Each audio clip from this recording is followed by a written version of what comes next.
Hey folks, welcome into Pro Football Ireland on this Monday morning football from the Woolshed in Dublin.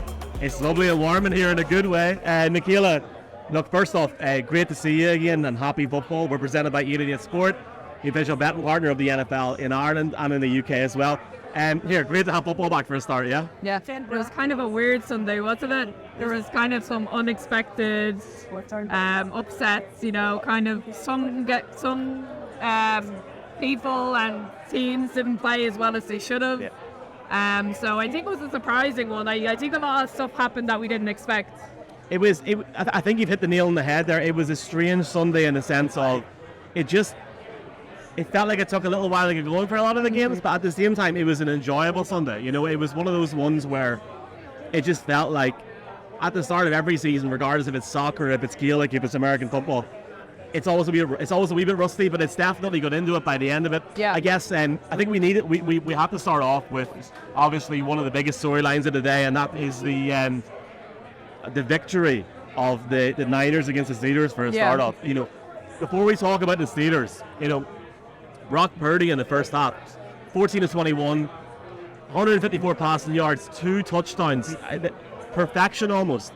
And he just, before we even talk about the players, he looked so comfortable in the ball. And for a guy that had a really, what could have been a career-defining injury, he has come back. And obviously there's a long way to go in the season, and touch wood for him, he'll be okay. But he's come back and he looks so calm on the ball.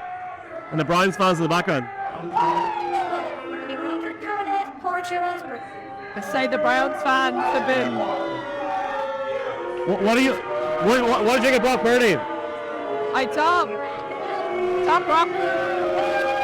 Go for it. It's fine. I thought Brock was I'm so impressed at how he played in the pocket. You know, he stayed calm through kind of everything really, and it's kind of like, here's a guy who went last in the draft, and I think a lot of teams would take him at their quarterback than some of their starters.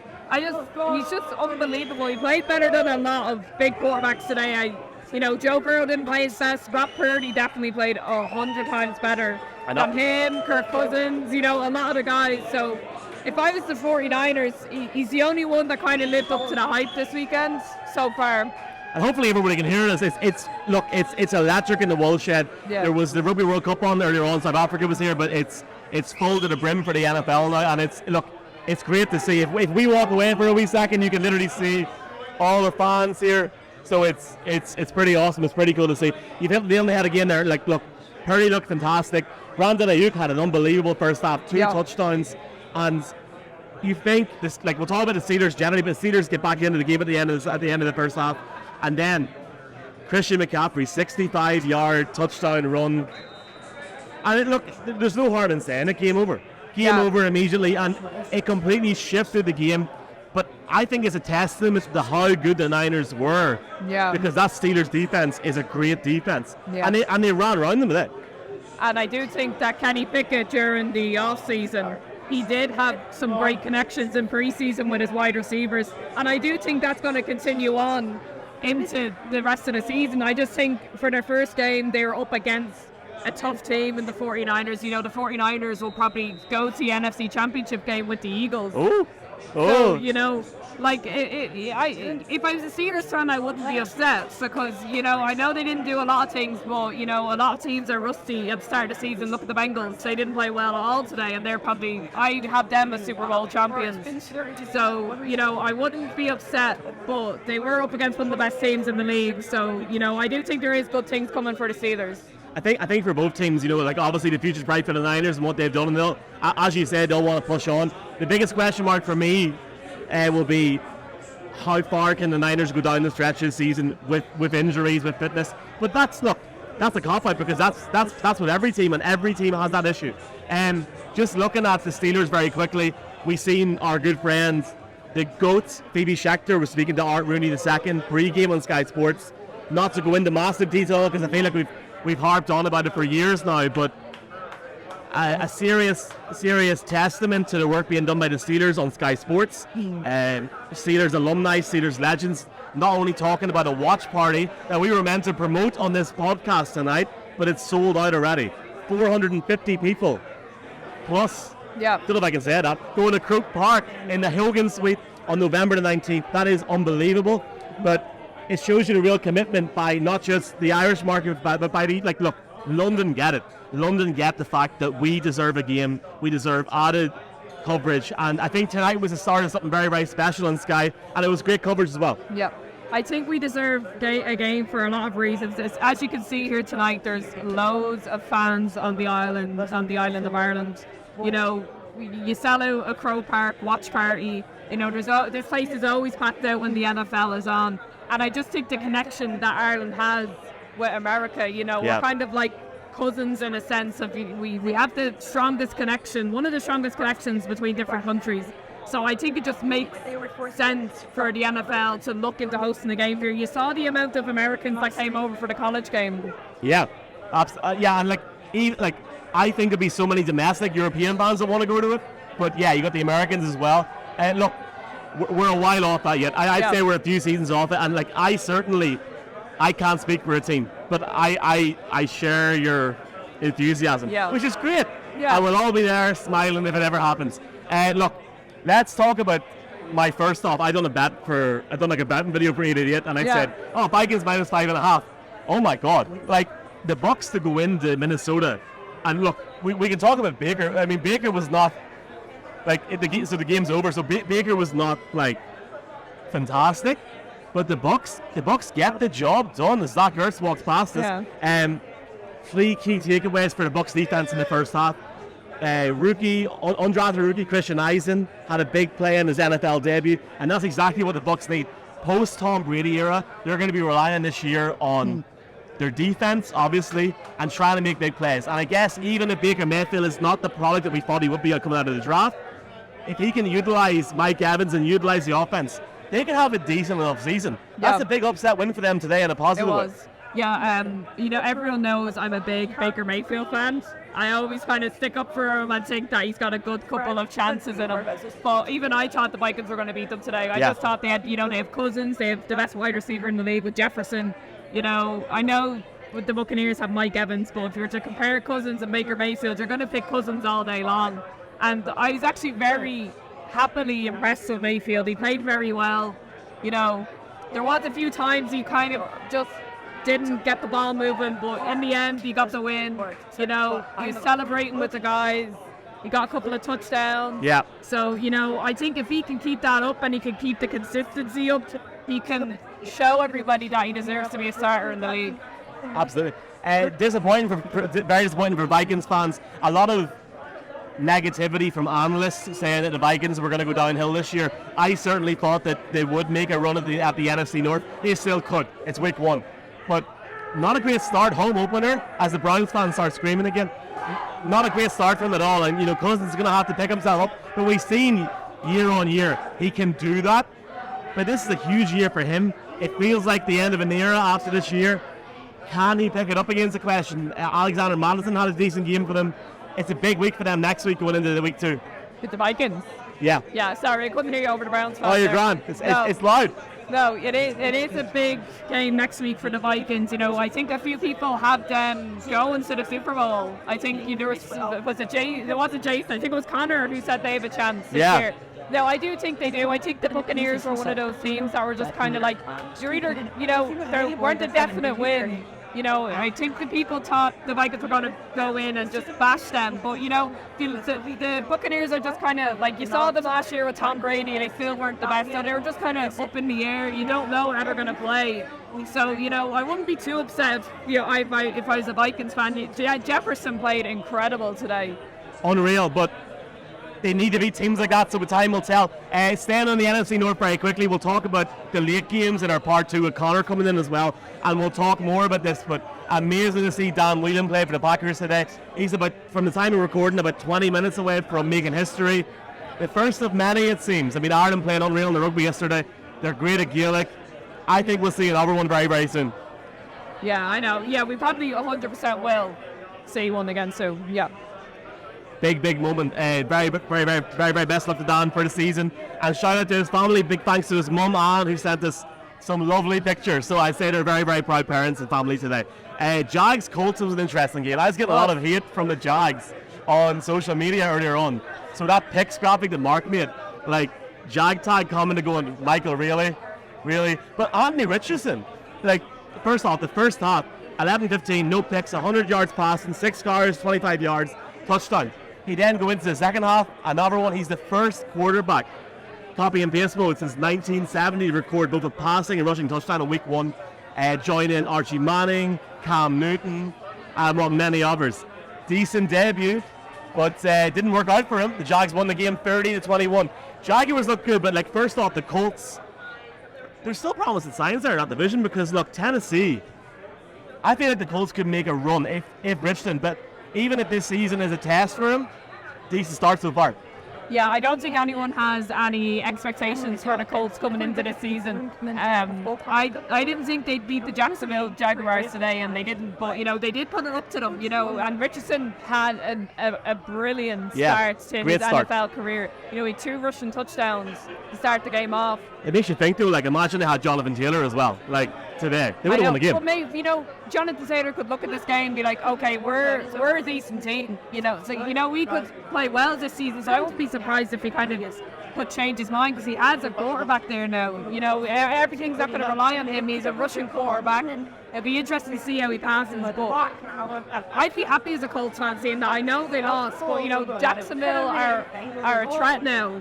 They're always going to kind of be fighting for a playoff spot, and Trevor Lawrence is still supposed to be this next Peyton Manning, and I think he's going to probably live up to it this season. He'll play really well. But, you couldn't ask for a better debut except for a win for Richardson. Well, Trevor Lawrence looked, we're talking about Brock Purdy looking clean, calm, collected. Trevor Lawrence and some of the throws that he made in that game, dimes.